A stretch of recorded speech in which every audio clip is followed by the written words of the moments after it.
চুক্তিটো আমি নিৰন্তৰ আলোচনা কৰি আছো। ডেইলি যে ৰাতিপুৱা বিদেশীবিলাক খেদো, এইটোতো অসম চুক্তিয়ে নহয় জানো? ডেইলি ৰাতিপুৱা যে বিদেশীক আমি উলিয়াই পঠাওঁ, এইটোতো অসম চুক্তিৰে ৰূপায়ণ, যে সীমান্ত দি কোনো বিদেশী সোমাব নোৱাৰে। এইটোতো অসম চুক্তিৰে শ্লোগান নহয় জানো, বা অসম চুক্তিৰ দফা নহয় জানো? আগতেতো তৰুণ গগৈ চৰকাৰ দিনত কেতিয়াবা শুনিছিল নেকি অসমৰ পৰা বিদেশী বহিষ্কাৰ কৰে? এতিয়াতো প্ৰত্যেক দিনা ৰাতিপুৱা মোৰ টুইটত আপোনালোকে ফটো দেখা পাই থাকে।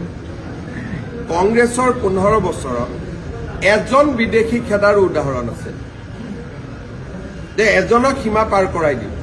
মইতো ডেইলি ফটো সহিতে নাম দি থাকো যে কেইজনক আমি উলিয়াই পঠাম।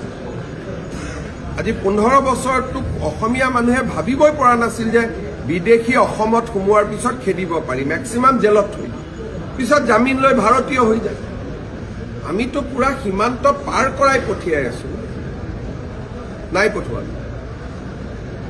আৰু প্ৰত্যেক দিনা ৰাতিপুৱা টুইটত আপোনালোকে দেখা পায়, মইতো নামে ফটোৱে দি দিওঁ। খালি মহিলা থাকিলে ফটোখন আমি মানৱ অধিকাৰৰ কাৰণে ব্লাৰ কৰি দিওঁ, বাকীটোতো আমি কৰিয়ে আছো। সেইকাৰণে আমি যথেষ্ট কনফিডেণ্ট। আমি জানো যে নিৰ্বাচনত বিজেপি দলে আমাৰ মিত্ৰ গোষ্ঠীৰ হৈ আমি সুন্দৰভাৱে চৰকাৰ গঠন কৰিম, আমি সুন্দৰভাৱে বিজয় লাভ কৰিম। অসমৰ মানুহৰ আশীৰ্বাদ আমাৰ